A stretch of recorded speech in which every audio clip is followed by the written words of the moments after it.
Yo guys, what is up? It's Teach here, coming at you again with another video, and we are on kind of like this breeding tutorial kick in Ark, if you want to call it that. Now, what I'm going to do in this video is I'm going to show you how to build some awesome breeding and hatching, raising areas, whatever you want to call it. Breeding area is pretty simple. You don't really need anything special for that. 1 + 1 = 2. But we're going to go ahead and show you where to do some awesome hatching and raising areas. And there's two different styles I'm going to show you that kind of transition into a very similar thing. So we're going to go get started with that. This is a non-modded one though, so I'm only using vanilla items. I will do a modded one later, but I don't need that for right now. But just so you can see, what I'm going to go ahead and do is I'm going to do two different styles. One is a raised style and another one is a very easy kind of aesthetically pleasing style, and we'll go and do those first. And again, if you haven't liked and subbed to the channel already, that would be awesome. It helps a ton. Just thank you. So that's awesome. All right, so let's go ahead and get started. So first off, what we're going to do is we're going to go ahead and connect both of these styles so I can compare them next to each other. And we're going to do this with some metal flooring, just like so. Now, you don't need that much room. I'm just going obviously excessively, so we'll go from there. So what we're going to do first is we're going to go ahead and create a small section, and by that I mean a 2x2, just like you see right here. And this is a sunken air conditioning unit system. Now, it's actually really awesome. It makes it very simple for you, and all you need is a bunch of air conditioners, however many you want. I find typically that if you have 20, you can pretty much hatch anything you want, however you want in this kind of style. So that's quite helpful, but it's entirely up to you. All right, so we're going to go ahead and place down a generator. And inevitably, I did not place this very well, but it's not that bad, actually. I've done worse. So what I usually do is I have these cable intersections when I'm close to the generator, and this just allows it to basically have multiple ways you can connect it to turrets on one side or connect it to other directions if you want to do so. Obviously, you don't have to. So that's up to you. I like to have these intersections because it makes it a lot simpler. Also, if somebody breaks in and you connect an entire cabled intersection base, then you don't really need to worry, and I'll show you what I mean by that in just a second here. Then you don't need to worry about loss of power by breaking of cables. And I'll go ahead and show you how that looks here. Oops, not what I meant to do. And I'll just put a ceiling there, I don't care that much. And it's gonna drive me nuts, I take that back. All right, so we'll have the gotcha come over there and clean that up in a minute. So basically, I'll show you what this looks like. You can kind of see it now. When you create these giant intersection areas like this, it allows you to, for lack of a better term, if someone breaks this one, you still have a bunch connecting to each other, and it allows you to have a really uniform base, which is quite nice. Now, you can also, if you wanted to, you can basically end up covering those in metal flooring. I'm not going to do that for this video, so we'll just leave it as it is. Now, for this one over here, what we're going to go ahead and do, go ahead and give this guy power first, and boom. So you obviously, if you have tech, this makes it a lot easier because you don't have to worry about cables. But in the case that you don't, let's go ahead and build it for that. So I usually go ahead and go into, for lack of a better word, first person mode. I hate first person mode except for this reason right here. It makes everything quite a bit easier. And a good way to say it is I usually can fit 5 across the way. That's usual. And you can do it side to side pretty much. It's up to you how you actually do that though. So I do 5, give a little bit of space, just like you see here, and then do another 5. And then basically by doing this, you're giving yourself more room to hatch things. Having movement speed high sometimes really sucks.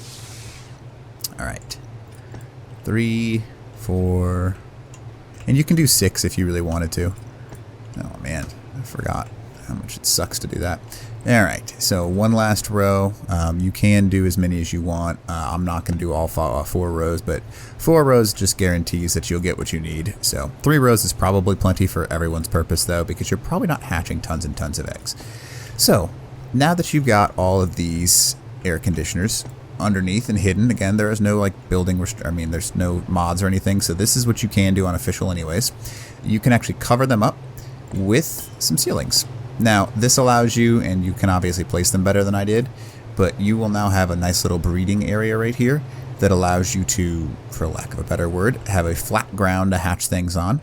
And it'll basically give you the opportunity to not have to build something up in the air. Now, the other style that more people tend to go with, and it's a lot more different, I suppose you could say. And I guess that doesn't really matter, so we're going to go and do that anyways. You can build your air conditioners underneath a flat ground and just load them in there. I have a tendency to try and put as many as I can underneath something like this. And this is like hatching area number 2, by the way. I guess I didn't really clarify that. I'm going to squat so I can actually place these without flying all over the place. So basically you're going to raise it up in the air, and then you're going to have a ramp that goes up to it so you can get all of the babies after they hatch down. Now this can be useful for 2 things. One, if one does happen to drop or go underneath, it doesn't go into the mesh. This is why people have a tendency to raise their breeding platforms, because basically when you do this, sometimes, I'm sure you're aware, it is Ark, so things have a tendency to get smacked under the map if it's too close to the mesh. And that can be a real pain in the butt. So if you do have the ability to raise it, it can be helpful sometimes, like I am right now. And what do we have, like 15-ish? Yeah, it's 15-ish down there. This will hatch anything that you need it to, so pretty useful. All right, so now what you're going to do is you're going to go ahead and close this off. And you're going to go ahead and put a ramp coming down. Boom, just like, oh my goodness, I am not placing well right now. Just like that. So, and then you can do 2 things. So the babies, like let's say, are at the edge like this. You can put a wall up there. And typically, because all babies can climb things just like their parents, 2 walls is what you're going to want. If you just have one, some things will climb over the backside. And it's a real frustrating thing to have happen. So I usually just put 2 walls up on that backside. Now, just to make it look uniform, you can do this as well. And boom, you're good to go. All right, so this one obviously is a little bit more resource intensive. It does work pretty well though, and I usually leave this open so I can get underneath here and add or remove air conditioners or put things under there. It's entirely up to you if you prefer the aesthetically appealing version of this. Come on, thank you. You can actually close this off. You don't have to, it's up to you. Now we're going to go ahead and place down some more flooring units here. Just for the purpose of showing you how to breed the next part. So now you've got your 2 raising actual like egg popping areas up and running. These are the 2 best styles that I have found. I'm sure some people will claim to other designs, but these are very simple, very quick, very easy to build. There's nothing that's like labor intensive about them. You don't have to do anything special. It's just ready to go. This one can be useful just for the purpose of, let's say you have less space in your base, I think is a good way to put it. You can just have yourself a area to pop babies on that bottom level, or any level really, and just build like a small 1x1 underneath it. All right, boom. Now we've got ourselves a nice looking little back wall.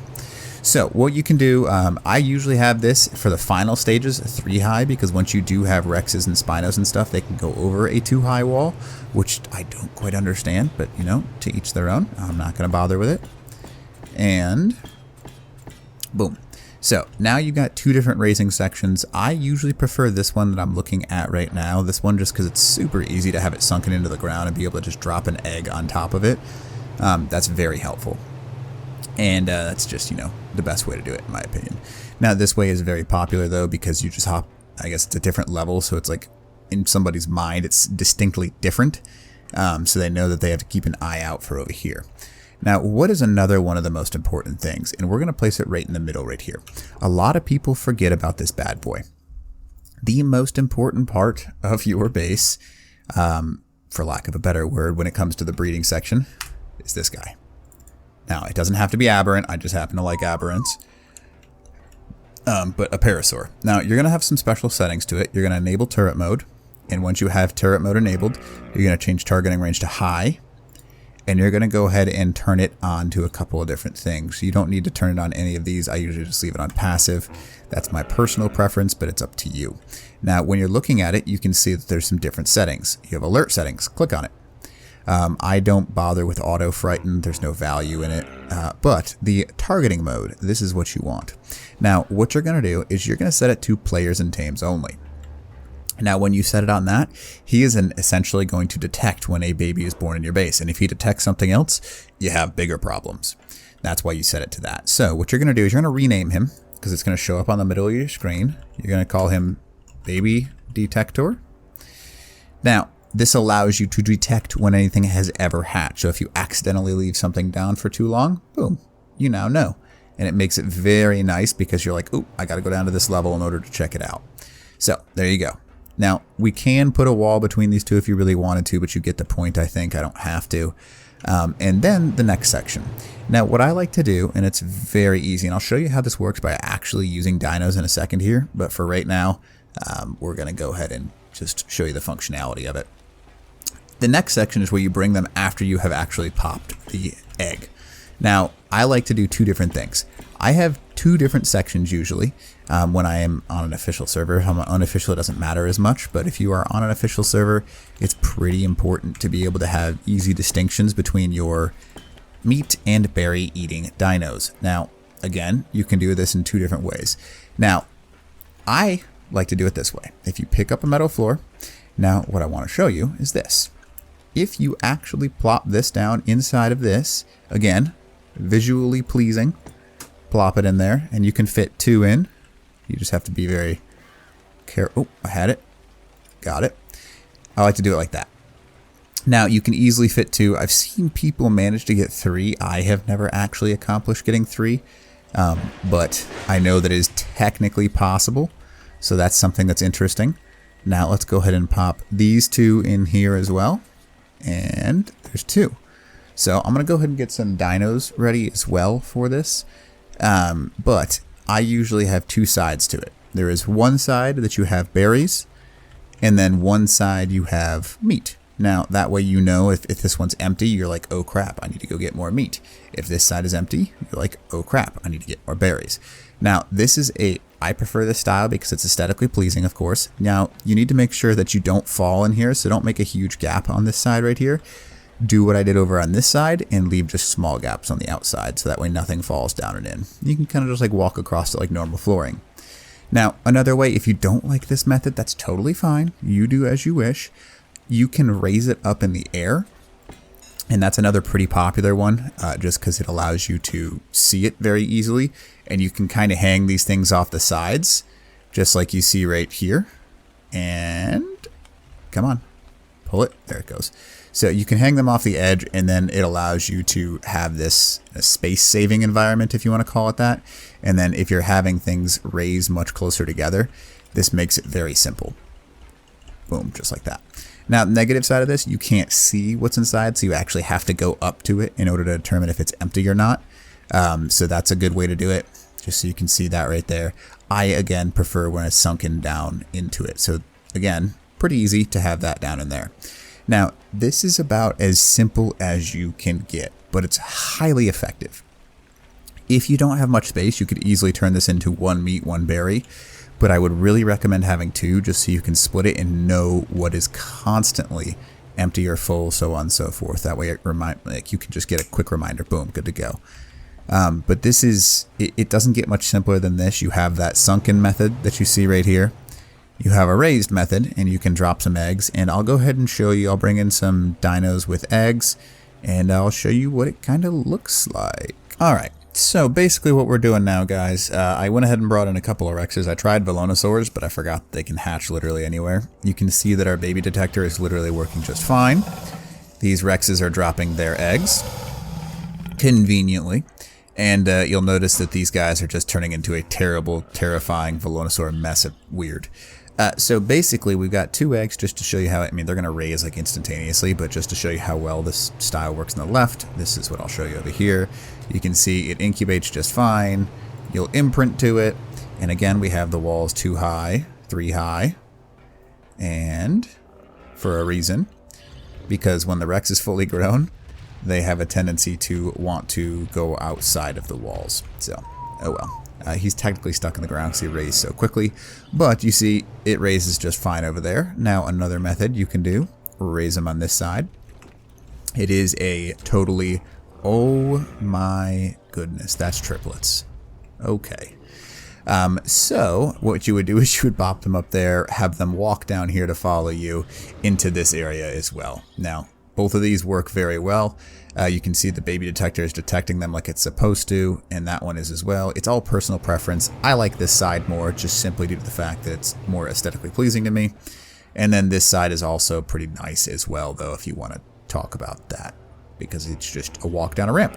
I also would really encourage you to have a couple more things in this area, just because for those of you that have, you know, lots of things growing, refrigerators are really nice to have. No matter where you have your